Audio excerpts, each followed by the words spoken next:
இன்றே டவுன்லோட் செய்து உங்கள் ஃபேவரட் ஷோக்களை என்ஜாய் பண்ணுங்க. அம்மா எங்க கிட்ட கோச்சிக்கிட்டு நாங்க பொய் சொல்லிட்டோம்னு சொல்லி எங்க 2 பேர்கிட்டயும் பேசவே மாட்றாங்க. எங்களால அம்மா கூட பேசாம இருக்கவே முடியாது. அம்மாக்கு பொய் சொன்னா பிடிக்காதுன்னு தெரிஞ்சோம் நாங்க இப்படி பண்ணிருக்கவே கூடாது. அம்மாவோட கோவம் நிக்காம மெட்ரோ ட்ரெயின் மாதிரி போயிட்டே இருக்கு.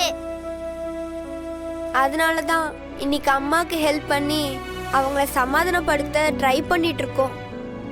நாங்க அம்மா கிட்ட போய் பேசியும் ஆனா அம்மா பேசவே இல்லை. நீங்க சொல்றதெல்லாம் சரிதான். ஏன்டா ஆதித்யா, நீயே இத்தினுண்டு அந்த செடி மாதிரி இருக்க, நீ எப்படி அந்த உயரத்துல இருக்க கொடியில துணி காய வைப்ப? நீங்க எதுக்கு இருக்கீங்க? நேத்து ஐஸ்கிரீம் சாப்பிடும் போது எங்க கூட வந்தீங்களே, இப்ப என்ன தூக்கி பிடிச்சுக்கோங்க, நான் துணிலாம் காய போடுறேன். டேய், இது என்னடா புது டெக்னிக்கா இருக்கு? துணி காய போடுற ஒருத்தவன் தூக்கி பிடிக்கிறவன் இன்னொருத்தவனா? சரி சரி, அம்மா பேசாம இருக்கிறதால உங்களுக்கு நான் இந்த ஹெல்ப் பண்றேன். வா அம்மா, தமிழே அந்த துணியை புடிஞ்சு கொடுமா, நாங்க காய போடுறோம். போடு. இந்தாங்க. இதுக்கு நானே காய போட்டிருக்கலாம்.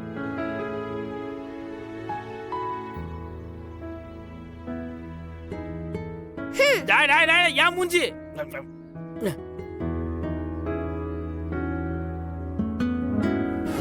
அம்மா பேச மாட்டேங்கிறாங்கன்னு அழுவுறியா?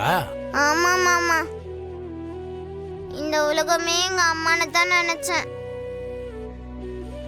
அவங்க பேசாம போறத என்னால தாங்கிக்க முடியல. மாமா, அம்மா எங்க கூட பேசவே மாட்டாங்களா? எங்களுக்கு என்ன பண்றதுனே தெரியல. தெரியாம தப்பு பண்ணிட்டோம். அம்மா எங்களை மன்னிக்கவே மாட்டாங்களா? எங்களால அம்மா கூட பேசாம இருக்க முடியல.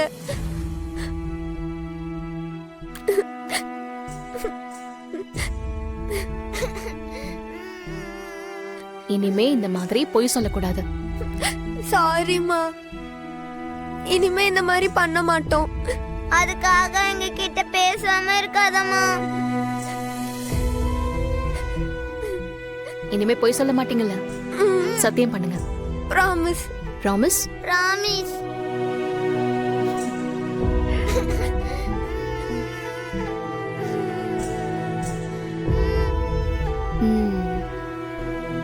சரி, 2 பேரும் அழக்கூடாது. அம்மா சொல்றேன்ல. ஆனா இனிமே மறுபடியும் பொய்யே பேசக்கூடாது. மறுபடியும் இதே மாதிரி தப்பு பண்ணீங்க, அப்புறம் எப்பவுமே நான் பேச மாட்டேன். இல்லம்மா, இனிமே போய் பேச மாட்டோம். ஆனா இப்போ நீங்க எங்க கிட்ட பேசுவீங்களா? இப்ப பேசுறேன். போலாமா? போலாமா? ஸ்கூலுக்கு டைம் ஆச்சு, கிளம்பலாம். வாங்க வாங்க, லேட் ஆயிடுச்சு. வாங்க போலாம், வாங்க வாங்க வாங்க வாங்க வாங்க. நந்தினி, விக்கி, ஹாய். எப்படி இருக்க? நல்லா இருக்கேன் அங்கிள். வா வா, உட்காரு உட்காரு, வா. மீனா, மீனா, இங்க வந்து பாரு யார் வந்திருக்காங்கன்னு. ஏய், ஹாய். திடீர்னு வந்திருக்கீங்க, எதுவும் இல்ல. ஹாய். Surprise uncle. அப்புறம் எப்படி இருக்கீங்க? நாங்க நல்லா இருக்கோம். நீங்க எப்படி இருக்கீங்க? All is well. சரி, பாட்டி வரல? பாட்டி எங்க கூட தான் வந்தாங்க. சரி, அப்புறம் ஏன் பாட்டி இங்க வரல? வருவாங்க. நாங்க ஏர்போர்ட்ல இருந்து இறங்குனதும் நீங்க 2 பேரும் முதல்ல வீட்டுக்கு போங்க, எனக்கு கொஞ்சம் வேலை இருக்கு, நான் வந்துடுறேன்னு சொன்னாங்க. நாங்களும் என்னன்னு கேட்டோம். ஆனா பாட்டி எதுவும் சொல்ல மாட்டேன்னு சொல்லிட்டாங்க. பாட்டியை பத்தி உங்களுக்கு தான் தெரியும்ல, அவங்க ஒரு தடவை ஒரு விஷயத்த முடிவு பண்ணிட்டா அவங்க பேச்ச அவங்களே கேட்க மாட்டாங்க. அதனாலதான் நாங்களே வந்துட்டோம். வந்துருவாங்கன்னு நினைக்கிறேன். பாட்டி இன்னும் மாறவே இல்லைன்னு நினைக்கிறேன். சரி சரி, நீங்க என்ன சாப்பிடுறீங்க? மீனா, என்னங்க என்ன வேணும்னு கேட்டு கொடு. நந்தினி, விக்கி, உங்க 2 பேருக்கு காஃபி ஓகேவா? யா, ஃபைன். டன்.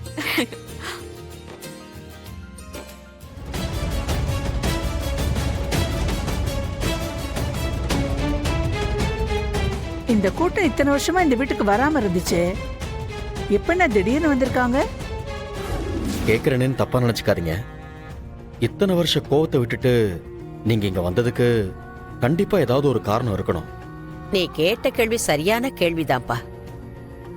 ஆமா, என்னதான் உங்க அம்மா என் பொண்ணை அசிங்கப்படுத்தி இருந்தாலும் அவ அண்ணன் மேல என் பொண்ணு உசுராதான் இருந்தா. அவ அண்ணன் இறந்து போனதை கேள்விப்பட்டப்போ அவ எவ்வளவு கஷ்டப்பட்டான்னு எனக்கு மட்டும்தான் தெரியும். அதனாலதான் அந்த சமயத்துல கடைசி காரியத்தை பார்க்க தெரியாம வந்துட்டு போனோம். ஆனா என் பொண்ணுக்கு இன்னமும் இந்த குடும்பத்து மேல இருக்கிற பாசம் குறையவே இல்லை. வா அப்பா, என் மகன் உன் அத்தையோட கனவுல வந்திருக்கான். உன் அப்பா உன் அத்தை கிட்ட உன் பழைய பகையெல்லாம் மறந்துடு. என் பொண்ணுக்கு ஏற்பாடு பண்ண கல்யாணம் 2 தடவையும் தடப்பட்டு போச்சு. நீ அவளோட அத்தை, அவளுக்காக நீ இந்தியாவுக்கு போய் கல்யாணத்தை நல்லபடியா ஜாம் ஜாம்னு நடத்தி வைக்கணும்னு கேட்டிருக்கான். எப்பா பெரிய கதையா இருக்கும் போல இருக்கே. அது சரி, கிழவிங்களுக்கு பேசவா சொல்லி கொடுக்கணும். அதனாலதான் அம்மா அவங்க தலைமையில மித்ராவோட கல்யாணத்தை நடத்தி வைக்கணும்னு ஆசைப்படுறாங்க. எல்லா ஏற்பாடையும் நடத்துறதுக்கு தான் அம்மா எங்களை முன்னாடியே அனுப்பி வச்சாங்க. லண்டன்ல அவங்க பிசினஸ்ல ரொம்ப பிஸியா இருக்காங்க. அதான் அவங்களால எங்க கூட வர முடியல.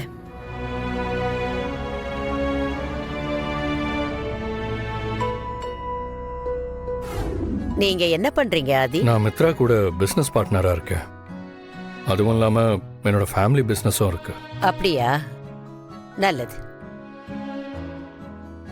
உங்களுக்கும் மித்ராவுக்கும் நடக்க போற கல்யாணத்தை முன்னாடி நின்னு நடத்தி வைக்கணுங்கிறதுக்காகத்தான் நாங்க எல்லாரும் லண்டன்ல இருந்து வந்திருக்கோம். எனக்கு என் பேத்தி மித்ரானா ரொம்ப பிடிக்கும். அதனாலதான் இவ கல்யாணத்துக்காக நாங்க கடல் கடந்து வந்திருக்கோம். தேங்க்ஸ். என்ன மித்ரா, உன்னை கட்டிக்க போறவரு இவ்ளோ யோசிச்சு யோசிச்சு பேசுறாரு? ரொம்ப ஷை டைப்போ? சாச்சா, அப்படிலாம் இல்ல நந்தினி.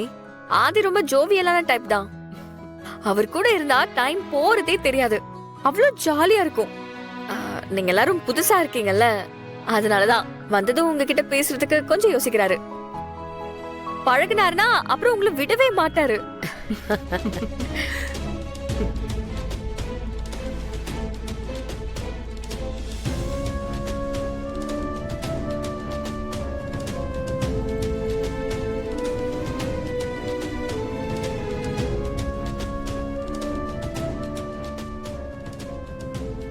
மித்ரா, யார் இவங்க?